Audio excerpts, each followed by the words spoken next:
Hey, what's up? It's Brandon with NCC TV, and I'm going to catch that little fly.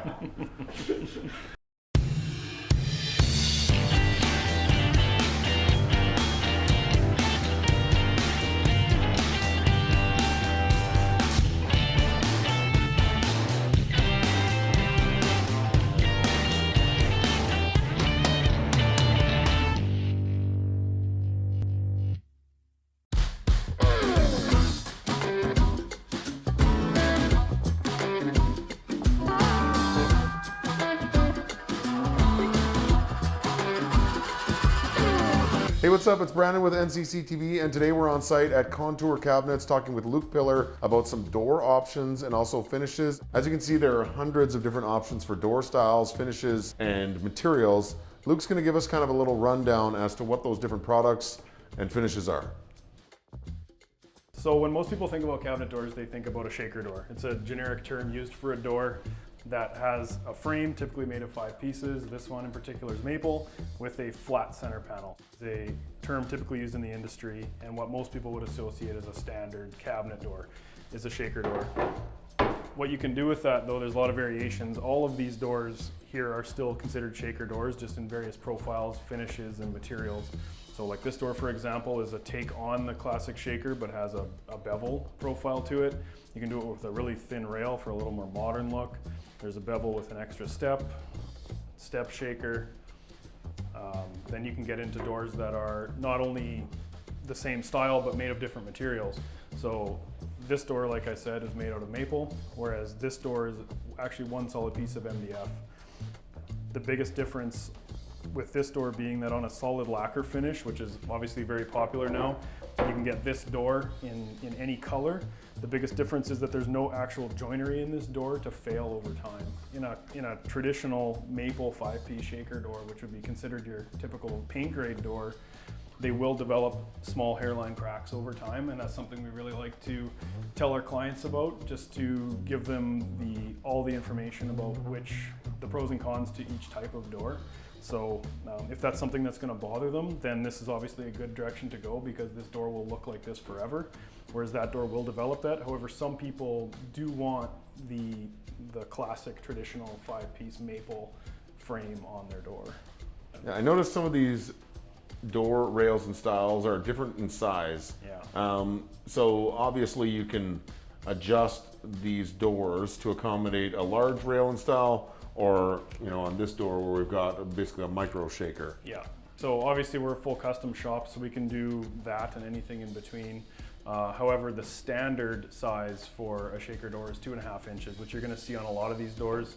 This one. However, as ceiling heights increase and as cabinetry gets bigger, we're seeing a lot more shaker doors going to a 3-inch frame, a 3-inch rail and style, which you're seeing on these doors, which, like you said, is a lot heavier looking, especially when you're taking cabinets up to a 9 or 10 foot ceiling, and those upper cabinets are getting really tall. It helps scale to the space when you have a thicker rail and style. So I'm looking at this door that's hiding in the corner. Yeah. That's probably hiding in the corner because it's not very popular. It's old school. That's a raised panel door. So it's not considered a shaker door because it has, as you can see, the center panel. That's what you noticed about it. The frame is the same. However, the center panel is actually made out of solid wood and isn't flat like a shaker door is, but it's actually raised up. And that's your traditional raised panel door. It's hiding off in the corner because we still do them. However, it's not very popular. I see these high gloss doors, and I don't really feel like originally we were seeing a lot of these, I think a couple years ago. What's the deal with these high profile doors? Are these more costly? Are they the comparable price? They're fairly expensive. That said, compared to a door with a solid lacquer finish, they're not far off in terms of cost. You are right that there was a time when these were very popular. It was all about sleek, modern, really European style kitchens. Things nowadays, a lot more natural, a lot more colors. You're seeing 2-3 colors combined, 2 colors plus a wood finish. But things are a lot softer, a lot more natural looking, rather than the really glossy high-end look. Yeah. So these doors are expensive. The material itself is expensive. There's no finishing involved, but the raw material and the edge banding process is very involved. To make these doors look like they do and have no visible banding on the line, these are actually done with a laser edge bander, so there's no glue on these doors, so you see no visible glue line on them. which is what you see in a high-end acrylic door. So what you're seeing here is they're available in a matte finish. So this will be called a matte acrylic. And then once you get into high gloss, which is the more common version, they're typically a polymer door, so a high gloss polymer such as this. Even though these ones aren't as popular anymore, we do see it in some more commercial application, but the matte finish is getting more popular in residential as we're mixing and matching materials. Like we're mixing something clean and modern like this along with like a rustic wood, like a white oak or a hickory.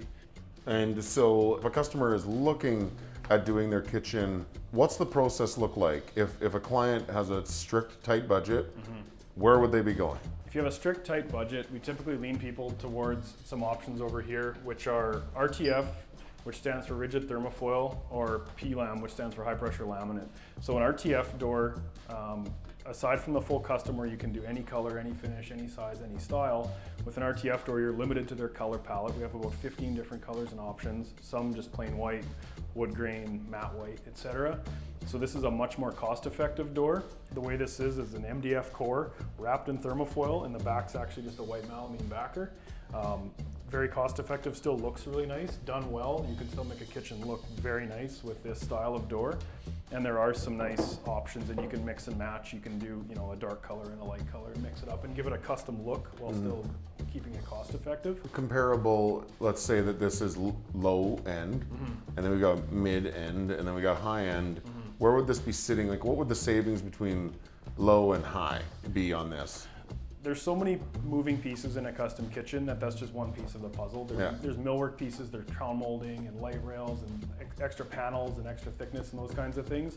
So it's one piece of the puzzle, but you can definitely get to, I guess people always use an IKEA as like a cost-effective kitchen. But when you include the time it would take for somebody to design, ship, assemble, and install an IKEA kitchen, we're able to do a full custom kitchen for a comparable price point with doors like these. One of the downsides with IKEA products is that you're stuck with this modular cabinet, and so you've got to install a modular cabinet in a space that's not made for that space. And then you're generally hiring a custom cabinet maker like yourself to build those small little cabinets to accommodate those products. And as a custom cabinet shop, we do have the luxury of sizing the boxes and doors and everything exactly to what they need to be to fit your appliances, to size it exactly to the room, both in height. Like even a standard 8-foot ceiling is never 8 feet, right? Like, so you measure up every ceiling, and some are 94, some are 96, and we scale everything accordingly because building it all ourselves, we have the opportunity to size everything exactly how we want it. And that's one of the things that we really enjoy, or one of the reasons why we like working with you is that we have that versatility where we can compete with a modular kitchen like IKEA, but we can also provide high-end finishes, and then we also can provide the customization of an inexpensive product. And I think that customers, once they're properly educated, can really find the versatility of using a local cabinet company and kind of adapting to their space a little bit more efficiently than maybe an IKEA product will be. Another thing about modular too is some people get into their kitchen not realizing what they want custom or how far they want to go with it, and they quickly realize that even though they're in here first looking at a more cost-effective option, they realize they want some pieces that are custom, some pieces that are over the top in terms of fancy millwork pieces with custom finishes, and we can kind of integrate those pieces into a more cost-effective kitchen and keep the overall cost down. And so it gives the customer the look and feel of a complete custom kitchen, which it actually is, but it gives them the cost comparison to an IKEA product. And we're using IKEA as a product because it's super trending right now, and we have a lot of customers who ask us, hey, can you build or can you install my IKEA stuff? And it's like, okay, well, if you spent $7,000 on product, it shocks people when I say it's probably going to cost about $7,000 to assemble that. By the time you factor in the design, the shipping, the assembly of the cabinets themselves, and then also the installation. And like you said, the installation can actually be more complex because you're adding oversized fillers and you're trying to make things work where they weren't intended to work. So it can be a lot more complicated, and you do end up sometimes bringing in some of our professional installers to deal with those things. Okay, so enough talk about the IKEA cabinets. Let's talk about awesome stuff. Well, IKEA stuff is awesome. I'm not gonna lie. They do use great hardware. They do have a great idea for a DIY perspective, but it has a lot of drawbacks from a consumer's perspective because it doesn't have that customization. Yeah, just from a customer education perspective, it does have its place if the client is willing to put in the time themselves to design, ship, assemble, and install. And they can actually realize cost savings. However, if they're uncomfortable with any of those steps, then typically it makes much more sense to go to a local cabinet maker. Okay, so there are lots of different woods. We've talked about the finishes. We've talked about the door styles. We've talked about IKEA. And so now let's briefly touch on the different woods materials. I'm familiar from my mom's house, my grandparents' house, golden oak. Golden oak is the bane of most people's renovations existence. Golden oak has its place, and we surprisingly still do a lot of cabinetry out of oak.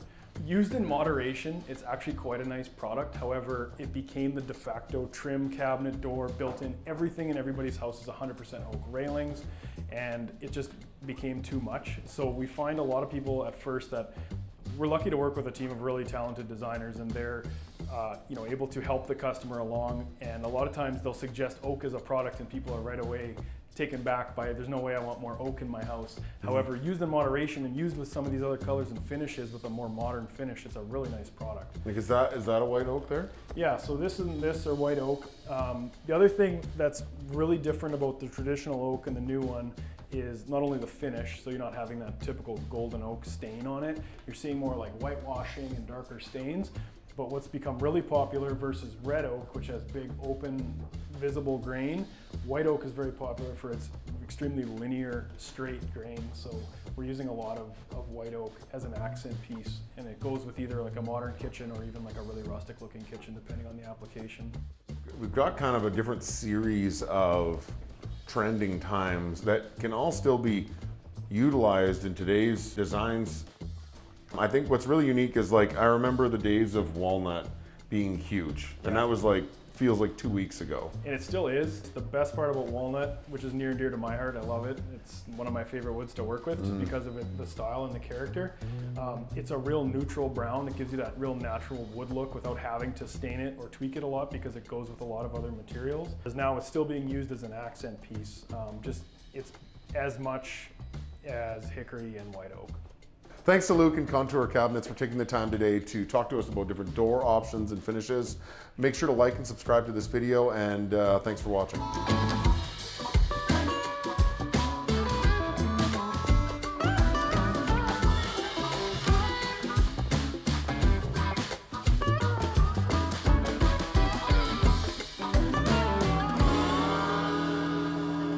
Thank you to Luke and Contour Cabinets for taking the time today to talk to us about different door options. He's got a lot more time.